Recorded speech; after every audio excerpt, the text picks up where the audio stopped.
હવે અહીંયા એક હેડિંગ આપું છું, બેક્ટેરિયાનું ઇન્જેક્શન.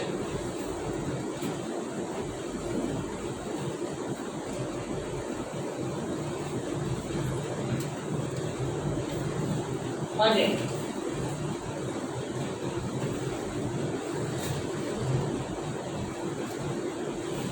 ઉંદર પર અસર. ધ્યાનથી સાંભળજો. પહેલું ઇન્જેક્શન ઝેરી જાત S3 નું ઇન્જેક્શન ઉંદરને આપ્યું. તો કાલે આપણે વાત કરી હતી એમ કે જો ઝેરી જાતના S3 બેક્ટેરિયાનું ઇન્જેક્શન આપણે ઉંદરને આપીએ છીએ તો ઉંદરને ન્યુમોનિયા થાય છે, બરોબર, અને ઉંદર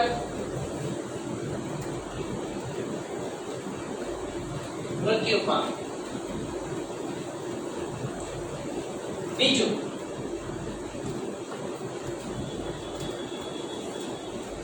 બિનઝેરી જાત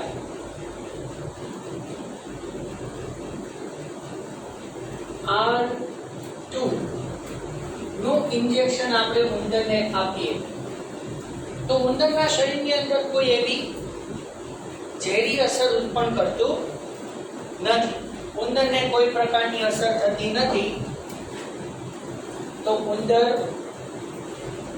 જીવી ગયા. કઈ ખબર?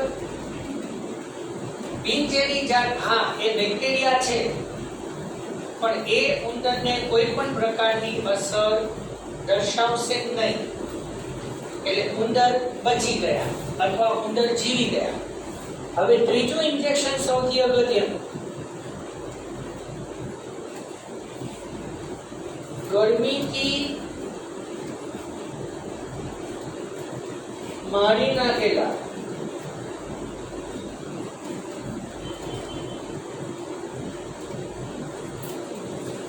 બરાબર ને? જો આપણે બેક્ટેરિયાને ગરમીથી મારી નાખેલા ઝેરી જાતના બેક્ટેરિયા S3 નું ઇન્જેક્શન આપણે આપ્યું તો ઉંદર જીવી ગયા.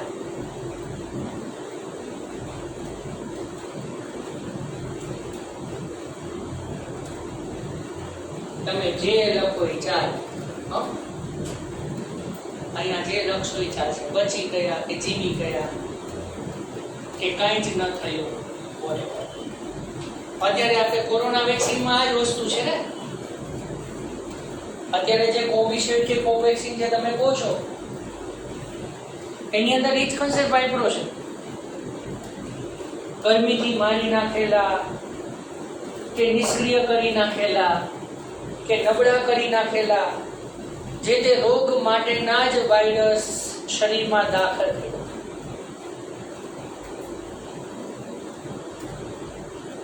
એના કારણે આપણી રોગ પ્રતિકારક શક્તિને ખબર પડી કે આ કોરોના નામનો વાયરસ છે, આ જે તે પ્રકારનો વાયરસ છે, અને એની સામે લડવા માટે આપણે કઈ પ્રક્રિયા કરવી.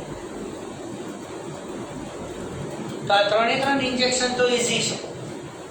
હવે સૌથી અગત્યનો મુદ્દો જે આપણે જવાબ તમારી પાસેથી લેવાનો છે, બરાબર, આનું ડિસ્કશન કરવું છે. ચોથું ઇન્જેક્શન, બીજા અને ત્રીજાનો સરવાળો,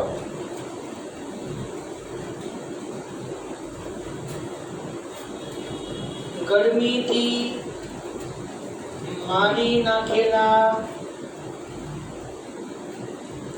ઝેરી જાત S3 પ્લસ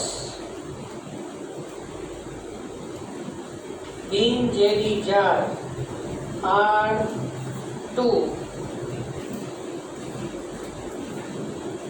બંનેનું મિશ્રણ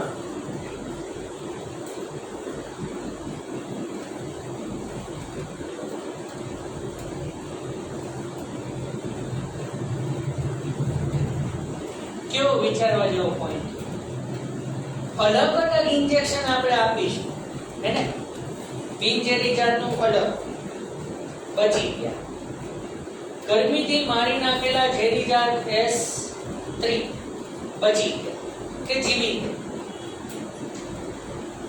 બેયનું મિશ્રણ કર્યું. હવેનો ટર્નિંગ પોઈન્ટ બહુ જ મસ્ત છે. બંનેનું જ્યારે આપણે મિશ્રણ કર્યું ત્યારે ઉંદરો મરી ગયા. સાંભળજો, લખવાનું એવું છે કે બંનેનું મિશ્રણ જ્યારે આપણે ઉંદરને આપ્યું ત્યારે ઉંદરો મરી ગયા. મરી ગયેલા ઉંદરના લોહીનું પૃથ્થકરણ કર્યું. આપણી ભાષામાં મરી ગયેલા ઉંદરનું બ્લડ ચેક કર્યું તો એની અંદર ઝેરી જાતના બેક્ટેરિયા હાજર જોવા મળ્યા.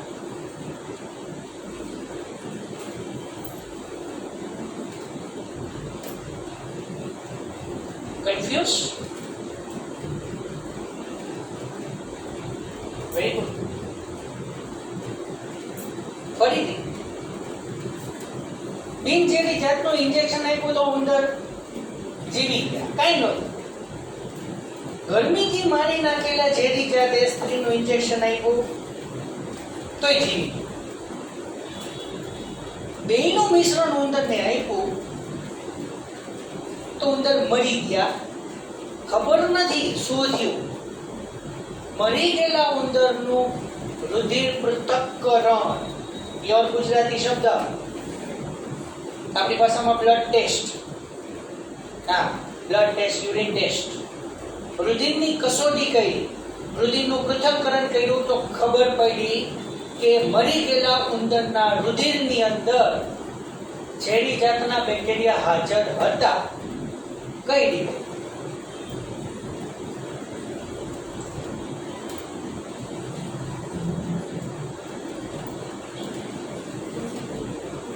સૌથી અગત્યનો ટર્નિંગ પોઈન્ટ આ ચોથા પોઈન્ટ પાસે બહુ જ અગત્ય.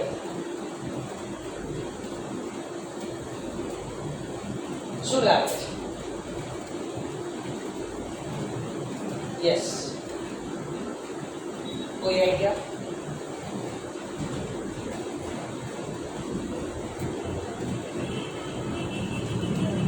શું લાગે છે?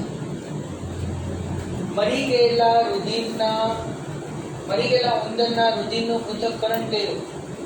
મરી ગયેલા ઉંદરનું રુધિરનું પૃથ્થકરણ કર્યું તો ઝેરી જાતના બેક્ટેરિયા એનામાં જોવા મળ્યા. આપણે તો ઝેરી જાતના બેક્ટેરિયા ગરમીથી તો મારી નાખેલા છે. એટલે આ વસ્તુ એમ કહેવા માંગે છે કે ઉંદરને ન્યુમોનિયા થયો તો કઈ રીતે થયો?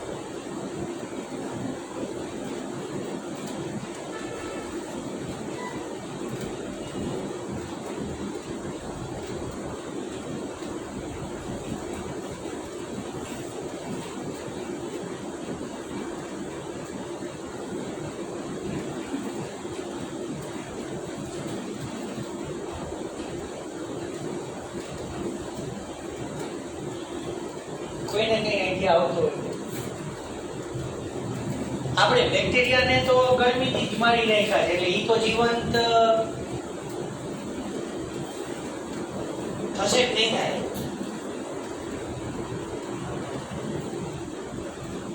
થશે એ ઓલા બિનઝેરી બેક્ટેરિયા જીવતા થઈ ગયા. હે,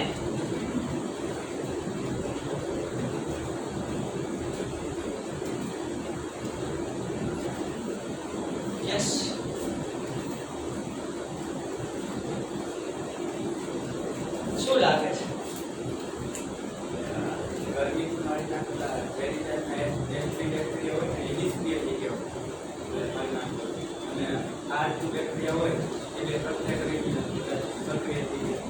કોણ સક્રિય છે? એટલે બિનઝેરી જાતે S3 ને જીવનદાન આપ્યું. આપણે ગરમીથી તો મારી નાખેલા છે.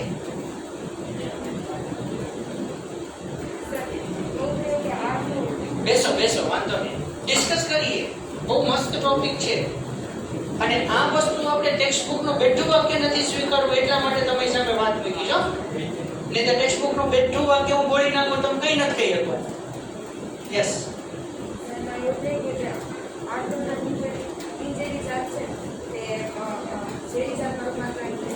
કઈ રીતે? Very good. એટલે આનું એમ કેવું છે, જે લોકો ન સંભળાણો 1 મિનિટ તારી વાત જરાક રજૂ કરી દઉં. આનું એમ કેવું છે કે બિનઝેરી જાતના બેક્ટેરિયા ઝેરી જાતમાં કન્વર્ટ થયા એવું એ વિચારે છે. હવે એનો જવાબ આપે છે કઈ રીતે?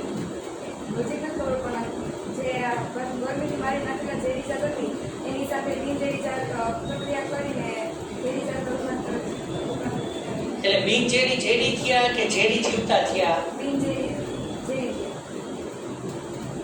Okay, best, nice concept.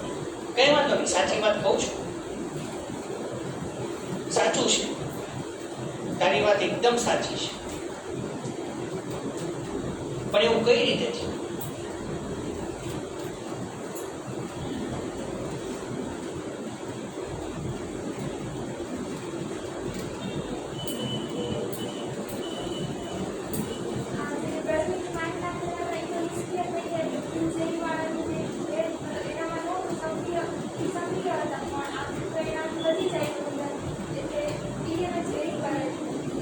બિનઝેરી ઝેરી કઈ રીતે બન્યા એમ કહેવાનું મતલબ. એટલે વાત ત્યાં જ અટકી. એકદમ મુદ્દો સાચો છે કે બિનઝેરી તો બિનઝેરી જ છે, નિષ્ક્રિય છે, અને કોઈ પણ સંજોગની અંદર બિનઝેરી બેક્ટેરિયા ન્યુમોનિયા તો પ્રેરવાના નથી, પણ આપણને મરી ગયેલા ઉંદરના એને ન્યુમોનિયા થયો છે એ સાબિત થયું છે.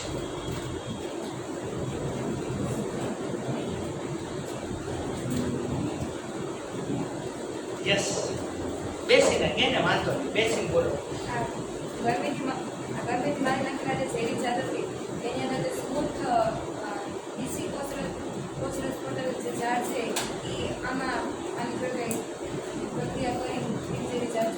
એટલે આની ખરબચડી સપાટીને સુંવાળી બનાવી નાખીએ. કઈ રીતે બનાવે? એટલે ખરબચડી એટલે ઈ જ આપણે ઈ મુદ્દા ઉપર જઈ રહ્યા છે, કઈ વાંધો નહીં. ખરબચડી સપાટી સુંવાળી બની. ચલો, કોઈ પણ સજીવનું કોઈ પણ લક્ષણ એના ડીએનએ ના આધારે હોય. જેમ કે આપણે કહી દઈએ છીએ કે ઝેરી જાતના બેક્ટેરિયામાં ઝેરીપણા માટેનું ડીએનએ જવાબદાર છે. એ ડીએનએ કેવું ઝેરી છે કે જે સજીવની અંદર દાખલ થશે એના શરીરની અંદર એવું ઝેર ઉત્પન્ન કરીને ન્યુમોનિયા પ્રેરશે. એટલે આપણે એનું નામ પાડ્યું સ્ટ્રેપ્ટોકોકસ ન્યુમોનીની ઝેરી જાત. આ નામ એવું ઇન્ડિકેટ કરે છે. અને બિનઝેરી જાતના બેક્ટેરિયાની અંદર પણ ડીએનએ તો છે જ, પણ એ કોઈ એવા ઝેરી તત્વો ઉત્પન્ન કરતું નથી કે જેના કારણે ન્યુમોનિયા થશે. એટલે તમે જવાબની ખૂબ જ નજીક છો.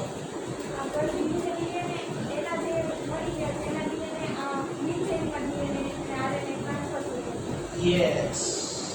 Now that point is absolutely right. સાંભળ્યું દરેકે?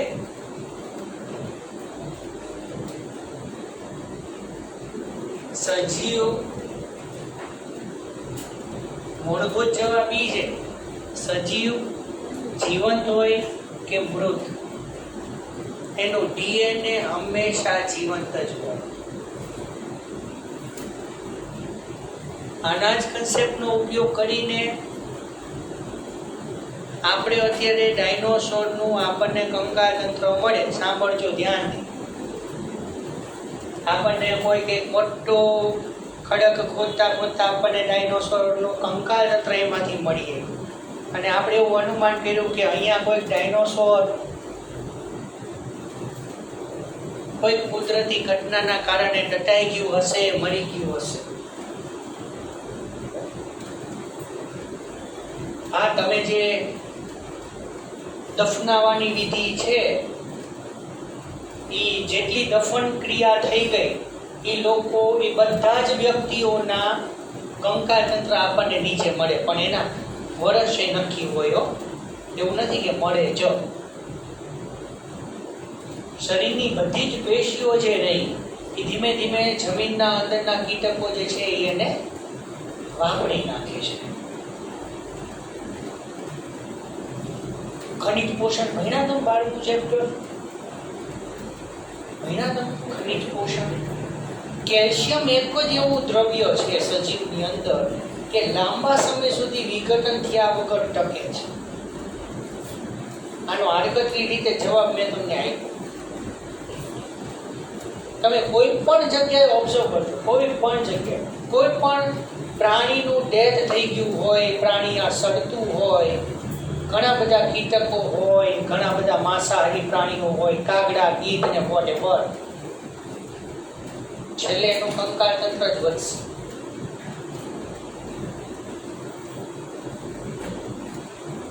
આપણને ખાણ ખોદતા ટાઈમે ડાયનોસોરનું કંકાળ તંત્ર મળ્યું. હા, કાર્બન ડેટિંગ પદ્ધતિથી તો આપણે કે આપણે એની ઉંમર નક્કી કરી શકીશું, પણ કાર્બન ડેટિંગ પદ્ધતિ જે છે ને એ 2 કે 3 લાખ વર્ષ જૂનું જે હોય એટલા સુધી એની લિમિટેશન છે. પાછી હા, અસ્થિની ઉંમર નક્કી કરવાની બીજી ઘણી બધી પદ્ધતિઓ હોય છે કે ધારો કે 3 લાખ કરતા વધારે વર્ષ જૂનું અસ્થિ હોય તો એની ઉંમર નક્કી કરાય. એ પણ હવેનો મેઇન પ્રશ્ન એ છે, can we able to form the dinosaur right now? શું આપણે ડાયનોસોર બનાવી શકીએ?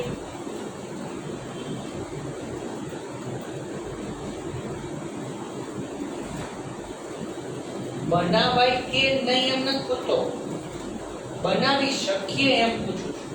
બનાવાય તો નહીં જ ને?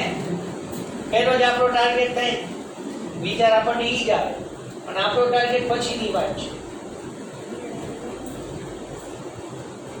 એમાં વેજીટેરિયન સરસ મજાના ડાયનોસોર છે, એવું નથી બધા જ મુખા શિકારી હોય એવું જરૂરી નથી.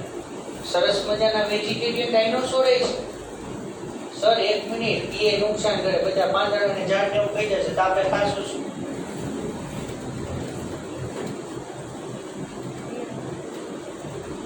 બનાવે ડાયનોસોર? યસ, આપણે બનાવી શકીએ. હા, યસ. એટલે આપણે કંકાળ તંત્રનો જે કોષ છે એને અલગ તારી અને એની અંદરથી ડાયનોસોરનું ડીએનએ આપણે મેળવી શકીએ છીએ.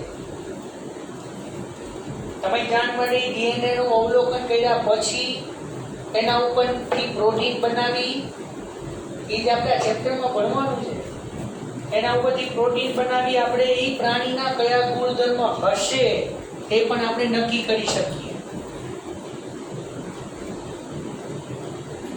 અને એ જ રોંગ મેથડનો ઉપયોગ એક ટ્રાય કર્યું અને બનાવ્યું જુરાસિક પાર્ક મૂવી. જોવા જેવું મૂવી, જોજો, બાયોલોજી રિલેટેડ મૂવી છે.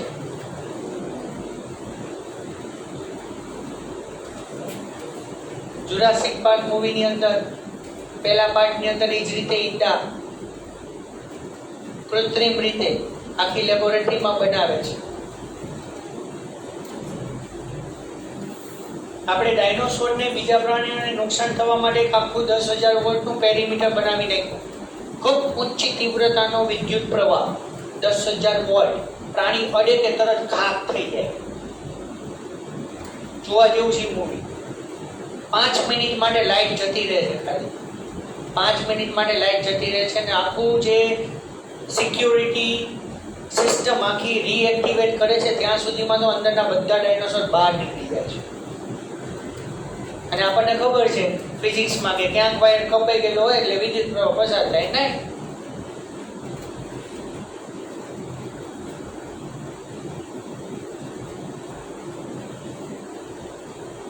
ડાયનોસોર આપણી ઉપર શું કામ એટેક કરે છે? એનું કારણ છે એને એવી ખબર છે કે આ માનવ જાતિ જે રહી અમારા માટે નુકસાન કરે છે, નાશ કરતી. અને આપણને ખબર છે કે આ આપણને નુકસાન કરશે, નાશ કર્યો. કેવું જોરદાર જામે. મૂવીમાં જોજો છેલ્લે કાંઈ વધતું નથી. જુરાસિક પાર્કના બધા પાર્ટ મેં જોઈ લીધા. મને ગમે પ્રાણીઓના મૂવી જોવા, મને ગમે.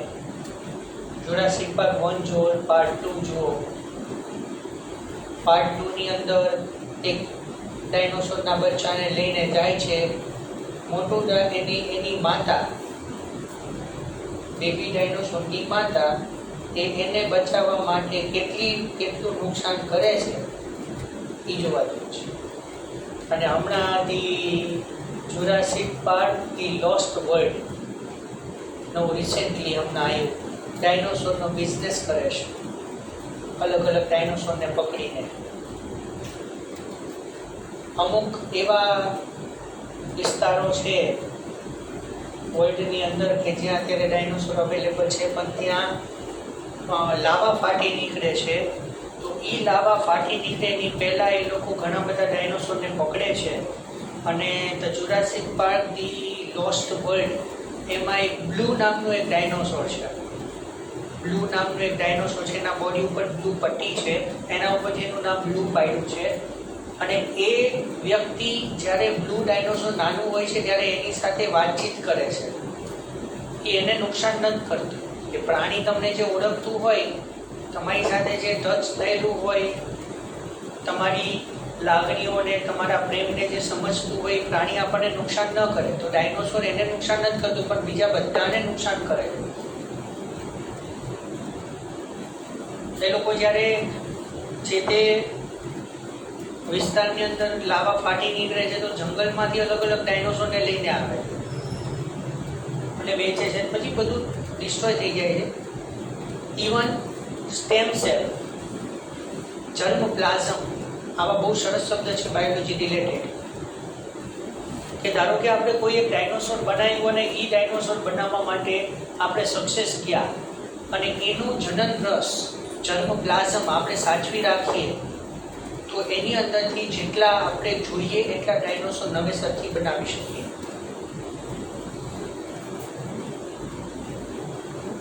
માનવના પણ ક્લોન્સ બનાવી શકાય. માનવના આપણા પોતાના ક્લોન્સ બનાવી શકાય. બનાવશું? ના સર, વસ્તી વિસ્ફોટ છે. વધારો નહીં, વસ્તી વિસ્ફોટ છે. એટલે જો ખાલી એક વ્યક્તિ પોતાનું એક જ ક્લોન બનાવે,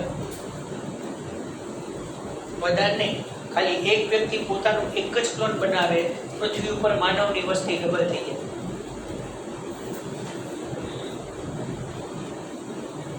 કહેવાનો મતલબ, હવે મેઇન પોઈન્ટ ઉપર ફોકસ કરીએ, બરાબર? તો જવાબ ઈ છે, તમે કીધું એમ, કે જ્યારે આપણે ગરમીથી મારી નાખેલા ઝેરી જાતના બેક્ટેરિયાને બિનઝેરી જાત સાથે મિશ્ર કરીએ છીએ ત્યારે વૈજ્ઞાનિકોનું એક અનુમાન એવું છે, જવાબ તો તમને ખબર જ છે, પણ વૈજ્ઞાનિકોએ શું અનુમાન કર્યું? એવું કોઈક દ્રવ્ય કે જે ગરમીથી મારી નાખેલા ઝેરી જાતના બેક્ટેરિયામાંથી બિનઝેરી જાતમાં ટ્રાન્સફર થયું અને બિનઝેરી જાતના બેક્ટેરિયાને ઝેરી જાતમાં રૂપાંતરણ કર્યું. શબ્દ આવ્યો મેઇન. આને જ કહેવાય બેક્ટેરિયલ ટ્રાન્સફોર્મેશન કે બેક્ટેરિયલ રૂપાંતરણ. અને પછી બીજા નવા 3 વૈજ્ઞાનિકો આવ્યા. હવે એની પ્રાયોગિક માહિતી, બરોબર, એની આપી દો. ગ્રિફિથ અસરની અંદર 3 માર્કના પ્રશ્નમાં તમારે છેલ્લે બંનેનું મિશ્રણ આપવાથી ઉંદરો મરી જાય છે અને મરી ગયેલા ઉંદરના લોહીનું પૃથ્થકરણ કરતા ટાઈમે આપણને એની અંદર ઝેરી જાતના બેક્ટેરિયા મળે છે એટલું જ લખવાનું છે, બરોબર? હવે એનું પ્રાયોગિક પ્રમાણ તમને આપું તો એવરી સૌથી અગત્યના 3 વૈજ્ઞાનિકો, એવરી, મેકકાર્ટી અને મેકલિયોઇડ,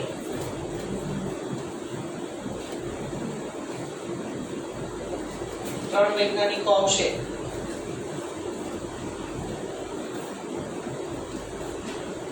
સૌથી અગત્ય એવરી, મેકકાર્ટી અને મેકલિયોઇડ વૈજ્ઞાનિકોએ ગ્રિફિથને સમર્થન આપ્યું.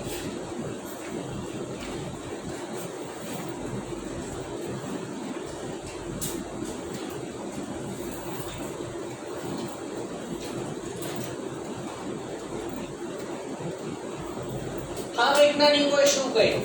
સાંભળજો, તમે જે કહો છો એની થિયરિટિકલ વાત કરો. એવરી મેકાર્ડી અને મેક્લિઓઇડે એવું કહ્યું, ઝેરી જાતના બેક્ટેરિયાનું ડીએનએ અલગ તારવી, બરાબર? શું? ઝેરી જાતના બેક્ટેરિયાનું ડીએનએ અલગ તારવી અને બિનઝેરી જાતના બેક્ટેરિયાની ફરતે રાખી અને અવલોકન કર્યું કે શું કરે છે. રિઝલ્ટ તો આવી જ ગયું છે. તો ધીમે ધીમે શું કરે છે, જે ઝેરી જાતના બેક્ટેરિયાનું ડીએનએ છે એ બિનઝેરી જાતના બેક્ટેરિયાની ગર્ભચડી કોષ દિવાલને ધીમે ધીમે સુંવાળી બનાવે છે, જેના કારણે એ ઝેરીપણામાં રૂપાંતરિત થાય છે. અને હવે કોઈ શંકાને સ્થાન નથી કે ડીએનએ જ જનીન દ્રવ્ય છે. પણ અહીંયા એક બેઝિક શરત એ છે કે આપણે એક જ જાતના જ્યારે બે બેક્ટેરિયાને નજીક નજીક રાખીએ ત્યારે જનીન દ્રવ્યની આપ-લે થાય. ધારો કે તમે બીજા બે જુદા જુદા બેક્ટેરિયાને પાસે રાખી અને અવલોકન કરો તો એમાં જનીન દ્રવ્યની આપ-લે ન થાય. જાતિ એક જ છે. અને આગળ હર્શી અને ચેઝના પ્રયોગની અંદર આપણે એ જ સાબિત કરવાનું છે, ડીએનએ જ જનીન દ્રવ્ય છે.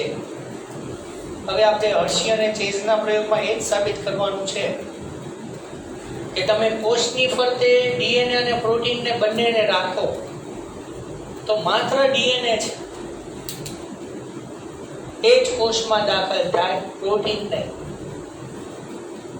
માત્ર ડીએનએ જ કોષમાં દાખલ થાય, પ્રોટીન નહીં. અને ખ્યાલ છે કે કોઈ પણ કોષમાં ડીએનએ દાખલ થતા પછી તે કોષના બધા જ ગુણધર્મને એના મૂળ ડીએનએને બદલી નાખશે અને પછી કોષને એ જે બદલાયેલું ડીએનએ છે એ પ્રમાણે એને કાર્ય કરવું પડશે. બરોબર? તો સૌથી સહેલો પ્રશ્ન છે આ 3 માર્કનો, પણ તમારે આ 4 ઇન્જેક્શનનો ચાર્ટ નીચે તમને આપેલો છે. બરોબર? એટલે એ તમે લખજો. તેમાં રૂપાંતરિત સિદ્ધાંતનું જૈવ રાસાયણિક લાક્ષણિકરણ એ લખવાનું નથી, એ અલગથી 2 માર્કમાં પૂછાશે.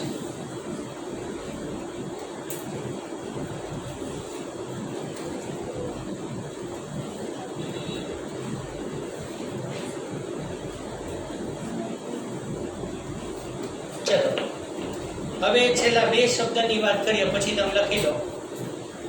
નીચે તમને પ્રશ્ન આપ્યો છે, પછી ડીએનએ જનીન દ્રવ્ય છે, ડીએનએ જનીન દ્રવ્ય છે એ આપણે પછી નેક્સ્ટ લેક્ચરમાં જોશું.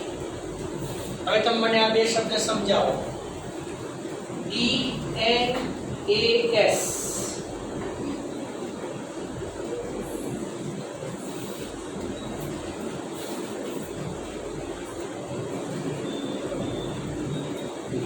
AS છે ને ના, એ પછી નીચે S અને DNAS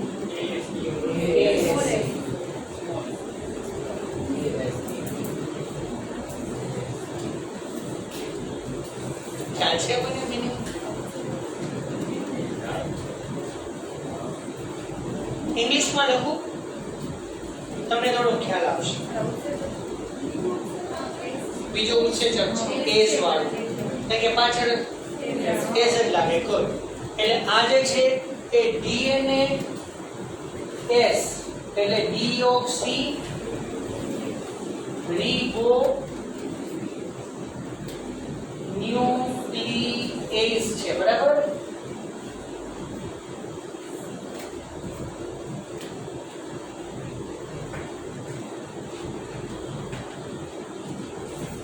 તો આનો મતલબ શું થાય?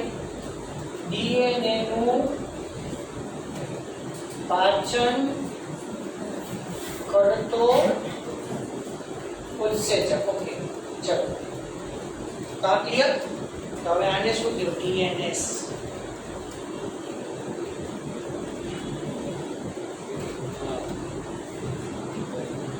લખવું એટલે તમને ખ્યાલ આવશે.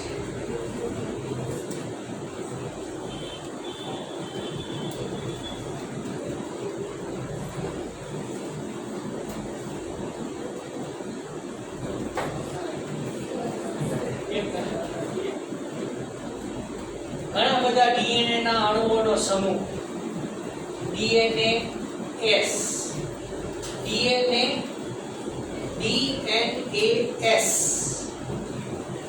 એટલે ડીએનએ ના ઘણા બધા અણુઓ બરાબર એસિડ્સ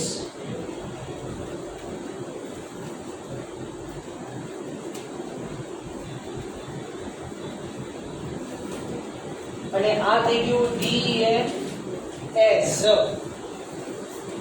બરાબર ડીએનએસ